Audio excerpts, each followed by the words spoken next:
Welcome everyone to Monday Match Analysis. I'm Gill Gross. Hubert Hurkacz is a two-time Masters 1000 champion.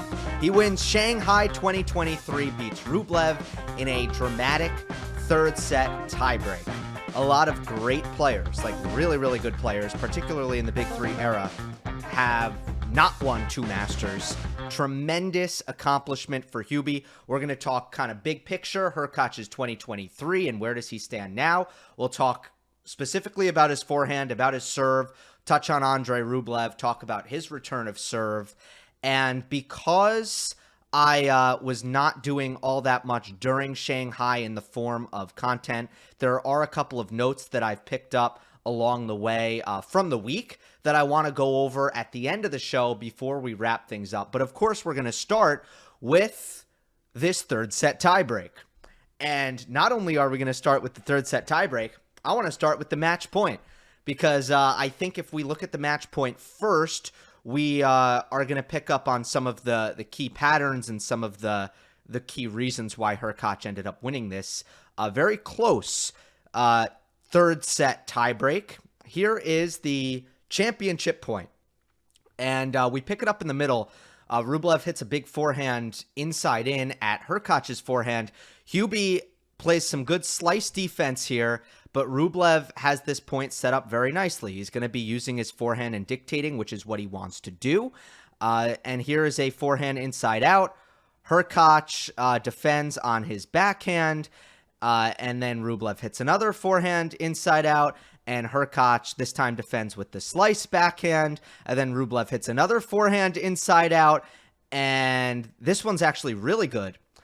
Hurkacz is 10, 12 feet behind the baseline.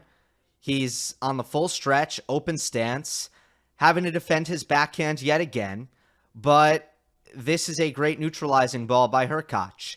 Stays extremely low cross court, and as you can see by Rublev's setup here, he no longer has a ball to attack. So Hurkacz has successfully neutralized with this backhand cross court.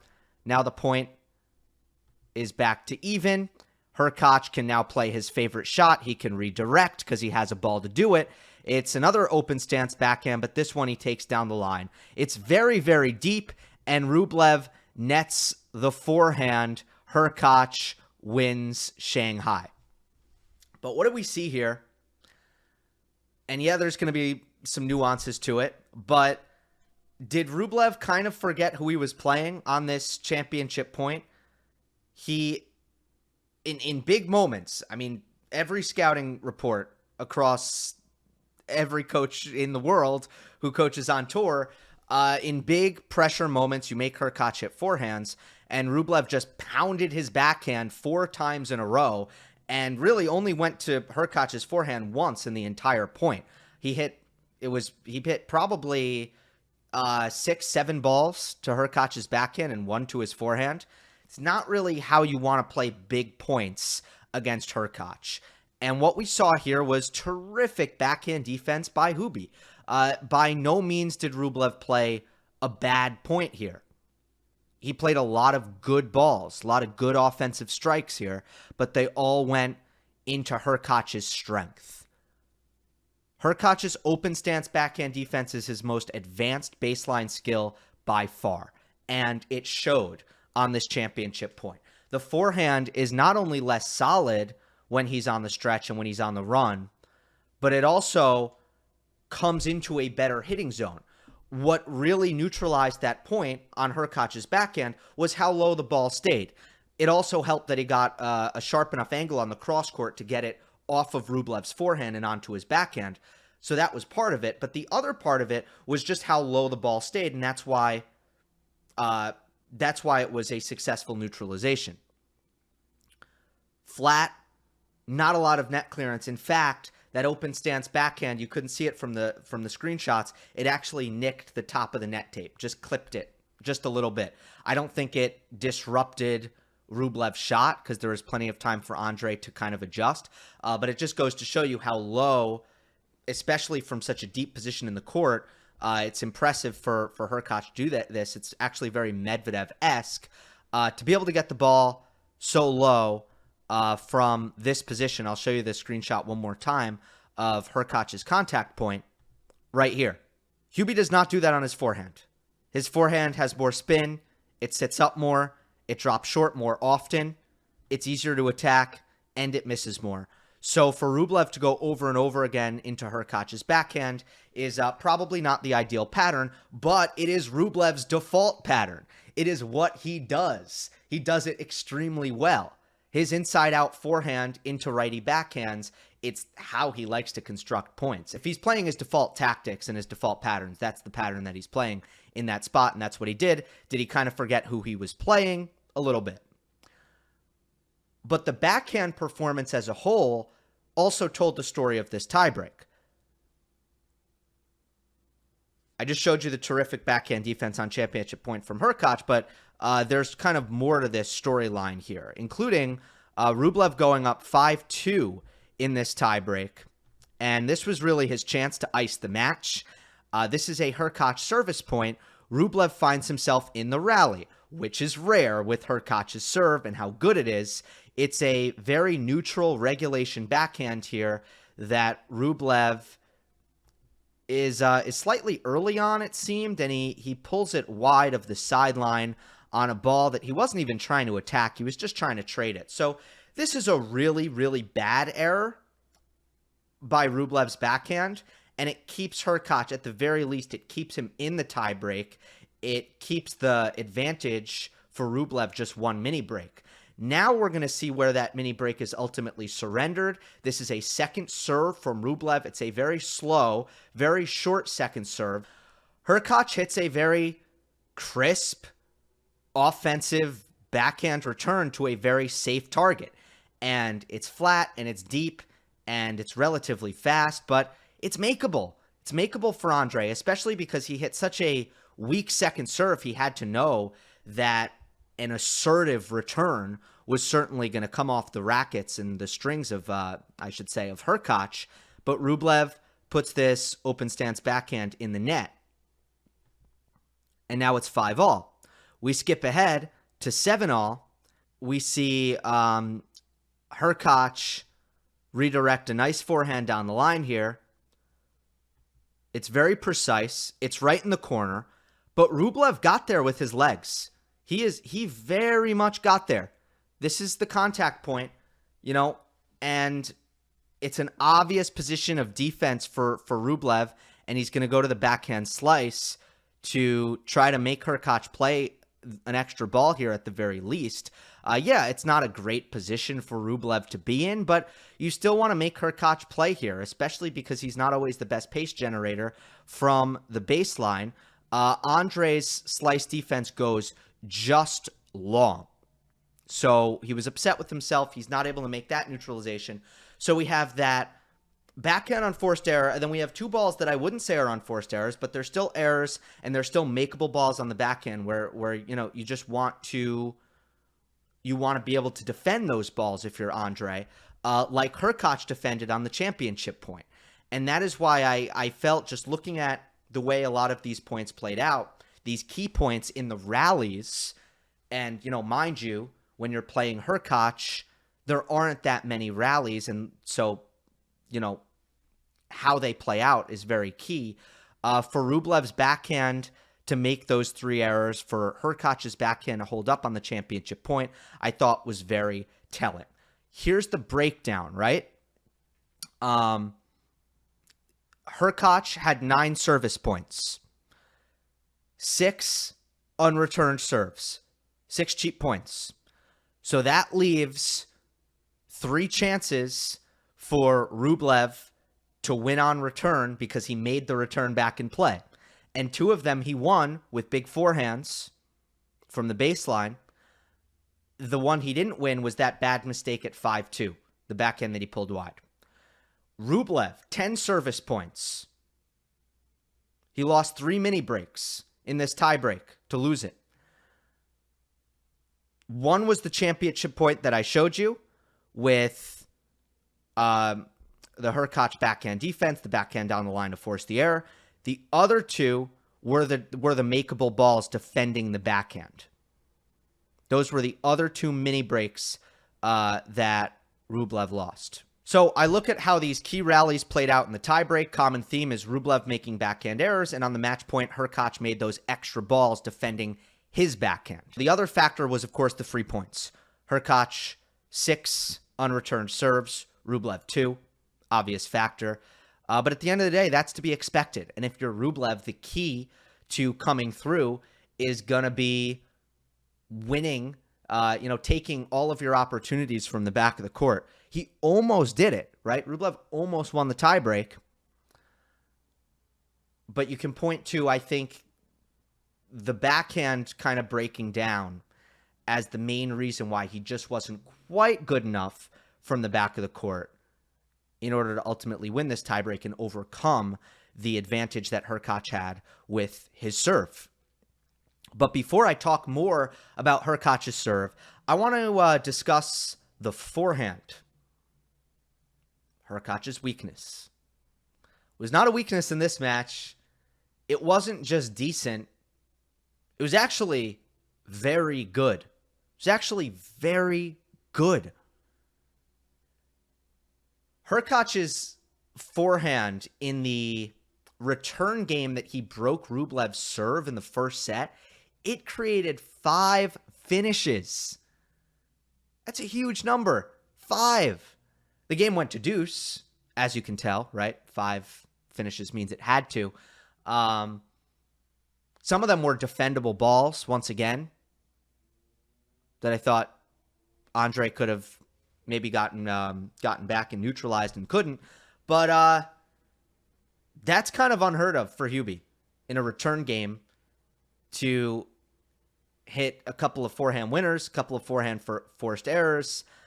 In the past, I've begged Hurkacz to get to net in order to protect his forehand. I felt that that's pretty much the only way that he can hang is to not play from the baseline. And he didn't have to do that here. He actually didn't come forward all that much in most of Hurkacz's big wins against great players, including, you look at some of the performances against Medvedev in particular, which is an elite player who he's actually had a lot of success against. It comes down to Hubie getting to the net. Here's one where he didn't have to because his forehand was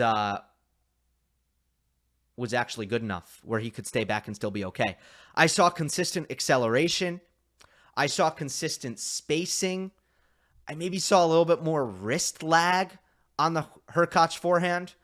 I saw Hubie getting RPMs on the waist-high forehands, the forehands below his waist even, where it's really key to get those heavy RPMs if you're going to make them. Did he figure something out on his forehand permanently, or was it just a hot week? Well, I don't know. I've been seeing signs since Canada. No, I'm not ready to say definitively if it's a permanent thing or if it's just a temporary thing, but let me rewind. Let me look at Hurkacz's season as a whole. I had not been impressed. For the most part, I had not been impressed. My feeling on Hurkacz for most of the year is he's not breaking serve nearly enough. The forehand isn't any better than it's been the last couple years, and it might even be worse, to the point where all of his matches are close because he's not breaking serve. In fact, his break rate this year, you have to go back to 2018 before he was even a top 50 player to find a season where Hurkacz was breaking as infrequently as he had this year. He has regressed statistically on return. And I've sensed that all year where it's like, wow, you're just not breaking at all, are you? And you're not winning from the baseline at all, are you? But he was winning enough of these really, really close matches. Close because he can't break serve. Close because he's still holding serve. Winning enough of those matches to still generate some positive results. Still, week to week to week, come out with some wins. So before this week in Shanghai, this is what his year looked like. He had played 52 matches. Of those 52 matches, 30 of them went to deciding sets. To his credit, excellent record. 19-11 in the deciding set matches. In those 52 matches, 50 tiebreaks. Decent record. 26-24 in the tiebreaks. 11 deciding set tiebreaks. 7-4 in those deciding tiebreaks, which is better than he's been in the past.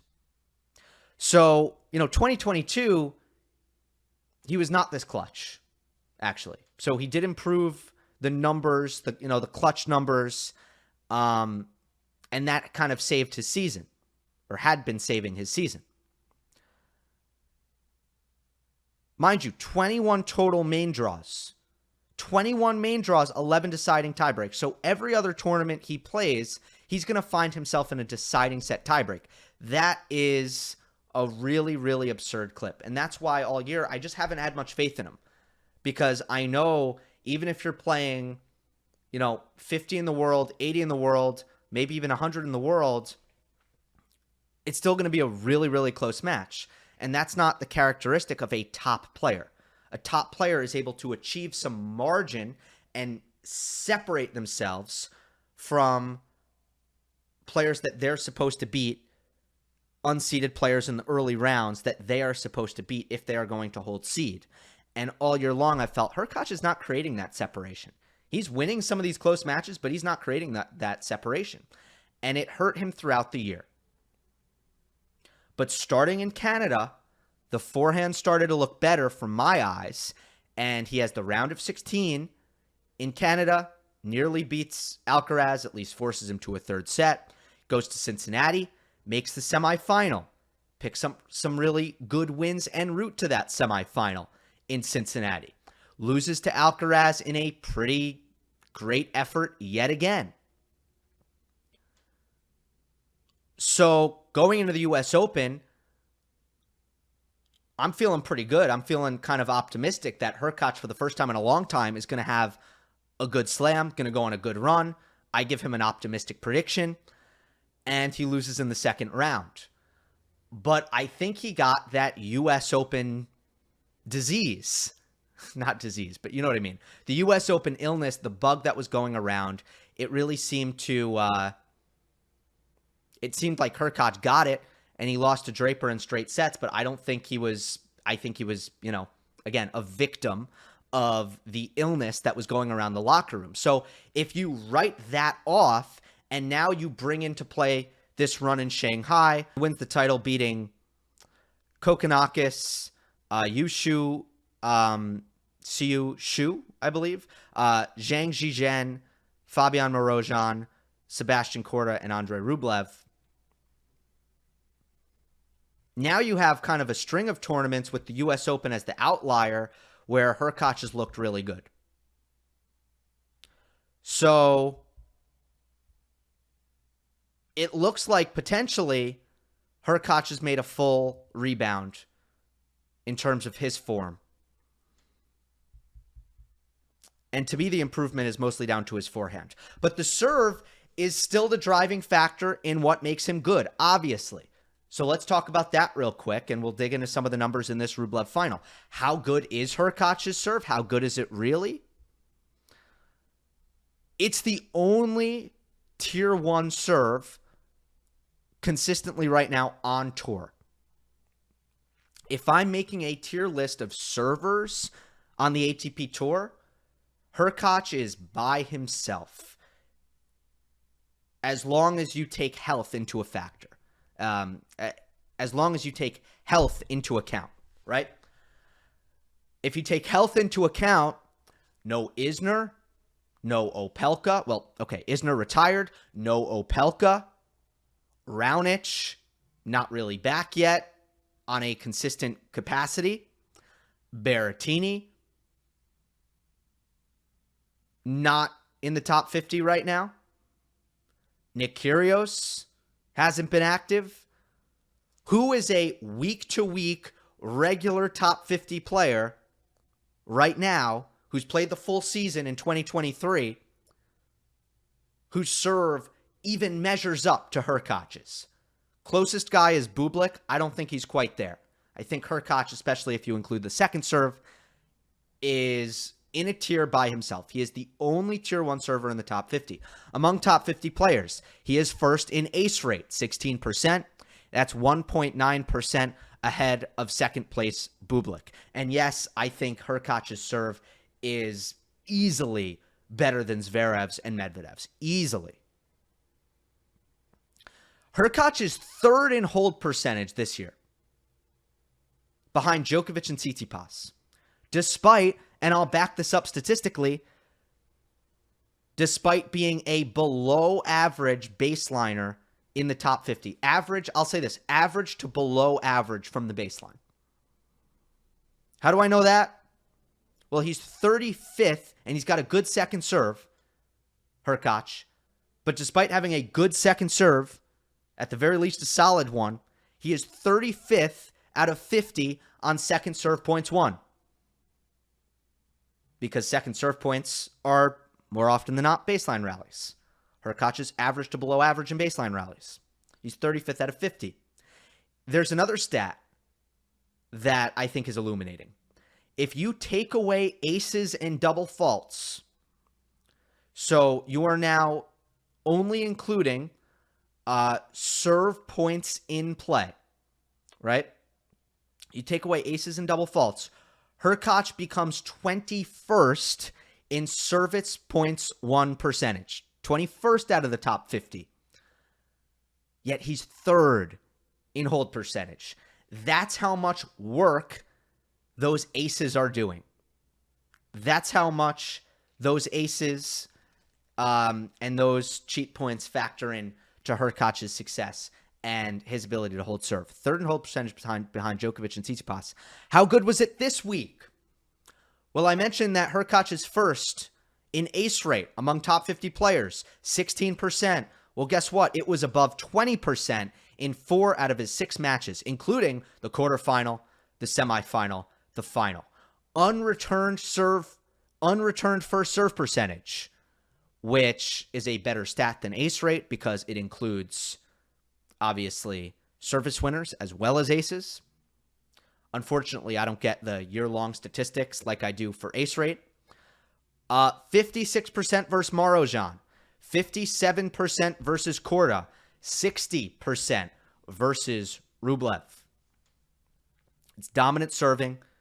It's a huge week of serving for Hurkacz. It is the best serving week that we have seen on tour, maybe all year, other than Bublik in Halle. Dominant from start to finish. So that brings me to Rublev, who is not an elite returns in play guy. As you could see, only by a little, but Marozan did better, Korda did better, returns in play, compared to Rublev. Bublik, he served, I mentioned Halle. Bublik served 81% first serves unreturned against Rublev in the Halle final. Hurkacz served 60%. That means Rublev did better, but these are slower conditions than Halle, especially this year. Shanghai was a little bit slower than usual, which is backed up statistically. Slightly lower first serve points won percentage for the tournament, slightly lower ace rate for the tournament. So instead of lightning quick, it was like medium fast to medium. Yeah, I'll give it medium fast. At the end of the day, fast enough for someone to dominate on their serve and, put up great ace numbers match after match. But Rublev against big servers, this is something that I talked about after Halle. I want to reiterate it because I think it's interesting. These matchups have not suited Andrey Rublev well. 1-3 versus Isner, 1-2 versus Kyrgios, 2-3 versus Berrettini, 2-3 versus Hurkacz, 3-4 versus Struff. You need me to find a winning record against a great server? I can find 2. He's 4-1 versus Bublik. He's 3-1 versus FAA, but the full body of work isn't awesome when you look at it. And it's not all that surprising because he does not move back and he does not block returns. Especially against a guy like Hurkacz, it can be a really good thing to block returns. You're not contending with someone like Berrettini, who is going to be really, really deadly off of the slow balls, that slow +1 ball. Hurkacz might not be as deadly. You're going to have a chance to defend.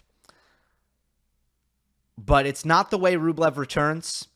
I actually like Andrey's return against servers who allow him to be aggressive or servers who miss some spots. But Hurkacz is neither of those. And he was able to dominate with his serve. And this pattern kind of continues. And it's the second big final. Well, this was bigger, right? Hala's a 500. It's the second final this year that Rublev has lost where it's been difficult for him to kind of make returns against a great server. He kind of did his job from the baseline. I mean, points over 9 shots were 16-9 for Rublev. So in the real extended rallies, 5 through 8 was 19-18 when the serve kind of still holds a little bit of influence. But, you know, once you get past 9 shots, serve's basically out of the picture. Rublev did have quite an advantage here. 16-9, pretty good. So at the end of the day, like, if you want me to kind of give a takeaway for Rublev, if you boil this down, it's going to come down to, can you make enough returns in play against Hurkacz to use your baseline advantage? I mean, it's a simplification. It's how a match like this is going to go, right? Like every time, basically. And he just couldn't quite do it. Again, Hurkacz certainly had a serving dip start of the second set. And again, Rublev, he got to look at 4-second serve points in Hurkacz's first service game and actually won all 4 of them. Now, that's a great job by Andrey taking advantage of the opportunity that was in front of him. But that is kind of what was required for Rublev to have success. And look, Hurkacz is going to serve a great percentage usually. And he did in this match, especially in the first set where Hurkacz was at 80%. And in the third set, Hubie was at 81%. Look, it's going to be tough to break the best server in the top 50 when he's serving 80% in. It's going to take, look, not a lot of guys would. Don't get me wrong, not a lot of guys would. But obviously, the greatest returners, they're going to find probably just enough. They're going to find a couple. They might not allow Hurkacz to hit 6 unreturned serves in that tiebreak on 9 total service points. A lot of them were great serves. A lot of them were unreturnable. Some of them were returnable. That's kind of how it goes.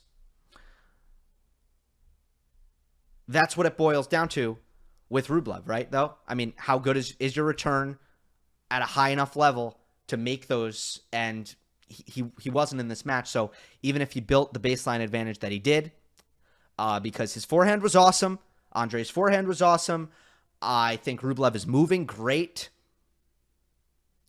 I think he's more explosive this year than he's ever been. I think he's put in some work in the movement category. He can still work on his defensive racket skills to try to take better advantage of that movement. But all of those things were really good for Andrey.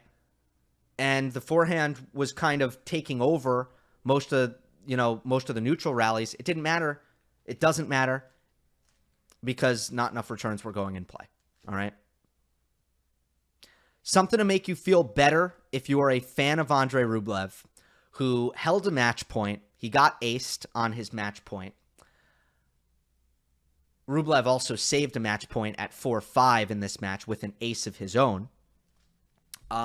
Andrey's won 4 matches this year, having saved either one match point or multiple match points. That's a lot.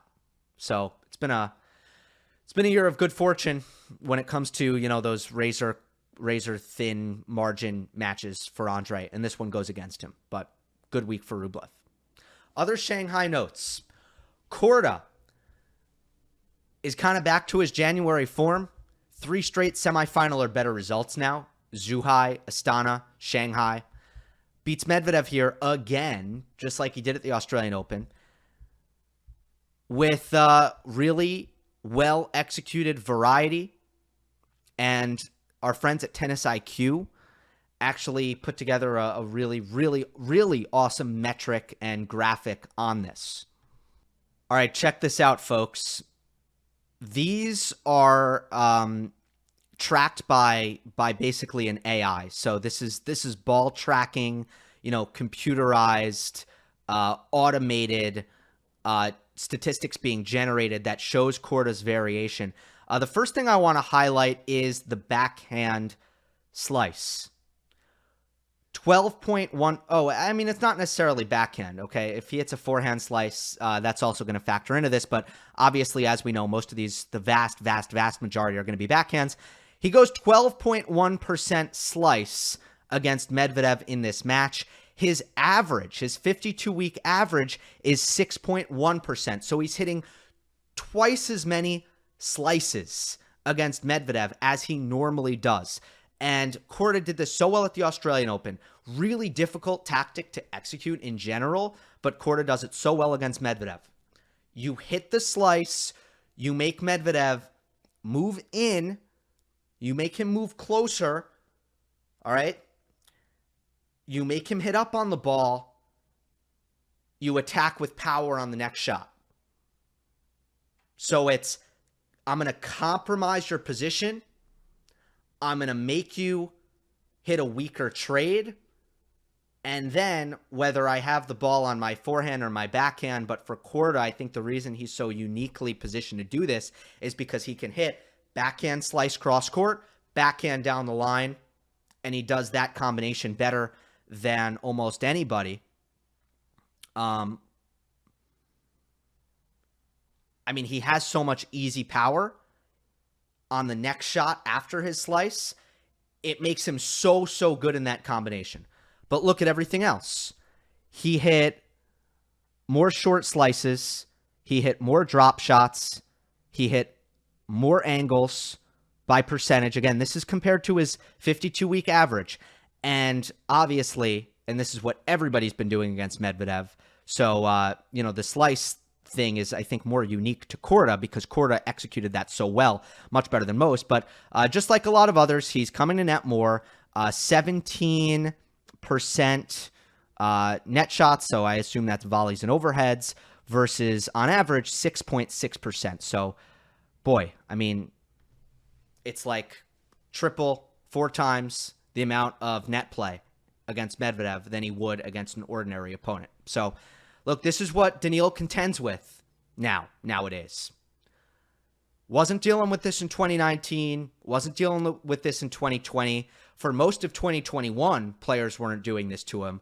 But in this new era of Daniil Medvedev, and Daniil's playing great, so he's still having a lot of success this year. But guys are just being really, really smart against him. Guys with the skill to do it are playing him very, very tough. So we continue to see that. Other notes this week. Tsitsipas loses to another offensive lefty in Ugo Humbert. Tsitsipas now on a 3-match losing streak against lefties.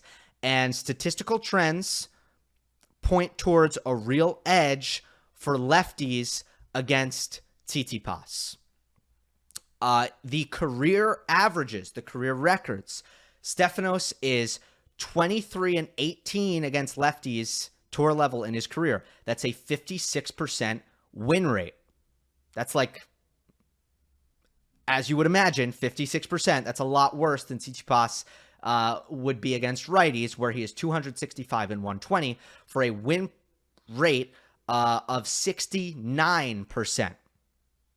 Now, Rafa Nadal skews a lot of these righty-lefty statistics because there are less lefties on tour. One of them is one of the greatest ever. you're probably going to lose to him, and that's going to make your lefty win percentage go down, and we need to find a way to account for that to make sure that this is actually a real trend and it's not just Rafa skewing the data set. So this is what we'll do. Tsitsipas, by the way, 2-7 against Nadal. Let's take Nadal out. Tsitsipas then becomes 21-11 against non-Nadal lefties. But it's unfair that we are taking Nadal out of the lefty data set, but we're still including guys like Alcaraz and guys like Djokovic in the righty set, right? That are similar to Nadal, and they are beating Tsitsipas a ton, and they're beating Tsitsipas most of the time. We have to try to take those guys out as well. So what I can do here is I can take away top 10 players as a whole, and he's never faced a top 10 lefty who's not Nadal. So you take away Nadal, you also take away top 10 righties. See what I'm doing here? Let's just take away the top players and see how Tsitsipas does. Stefanos' win percentage is still 9 percentage points lower against non-top 10 lefties compared to non-top 10 righties. And you can't even really tell me, Gil, wouldn't this be true for every one-handed backhand? Wouldn't it be true for every single one-handed backhand? It's actually not, if you look at it. Team, for his career, higher win percentage against lefties than he does righties, flat out. Stan, if you take away top 10 opponents, exactly the same win percentage against righties and lefties. So that's, again, countering the Nadal skew. Federer, better against lefties than righties if you take away top 10 opponents. So it's not really just a one-hander thing. It's kind of more of a Tsitsipas thing. Now, I will admit, sample size is dangerously low. It's still kind of a lower sample size than you would want to make a very, very staunch and, hard line conclusion based on what we've seen for Tsitsipas. But obviously things aren't going well for Steph, and that continues. I do think a lefty like Humbert, who's offensive, similar to Stricker at the U.S. Open, poses some really extra difficulties for Tsitsipas and the weaker backhand return. Humbert, 9-9 against top 10 opposition before he lost to Rublev. Now he's 9-10, but he was 500 against top 10 players for his career. He has 84-89 ATP level against 11 and above. That is extremely abnormal. Humbert continues to kind of be a player who flashes tons of talent when he plays top guys. I mean, and that's why I picked him to go on a big run. And Rublev played great against him. Phenomenal, great return of serve actually against Humbert in that quarterfinal. And I want to end with someone who has a similar thing going on, who I want to mention. It's not quite a Ugo Humbert situation, but you can see some parallels, and it's over a much smaller sample size than what we've seen from Humbert. But Fabian Marozan is having somewhat of a paradoxical season. He's up to 9 career ATP wins now.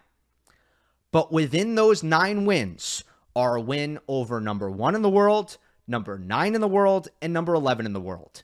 He beat de Minaur and Ruud this week, quarterfinal in Shanghai.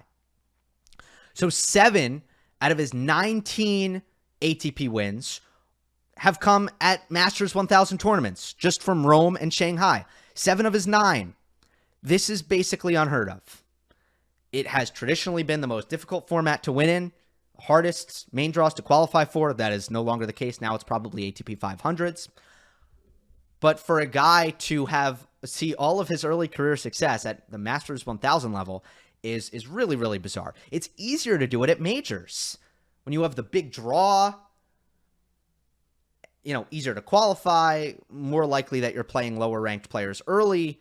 I mean, it's kind of wild what Marozan has done. And it's obviously hard to get a read on him just from his results alone. But, it's a really fun game to watch. Super easy power, and the drop shot frequency was not just an Alcaraz thing, right? He wasn't doing that just because he was playing Alcaraz in Rome. He does that to everybody, and it's pretty phenomenal. I think we're going to figure out how good Marozan is or can be next season. Right now, it's still pretty hard to tell. And I'll end by just flashing up the race. Few weeks left until Turin, and you have, I think, 5 players qualified. You have Rublev Sinner. Wait, no. I think you have 4 players. 4 players qualified. Rublev is basically a lock, however.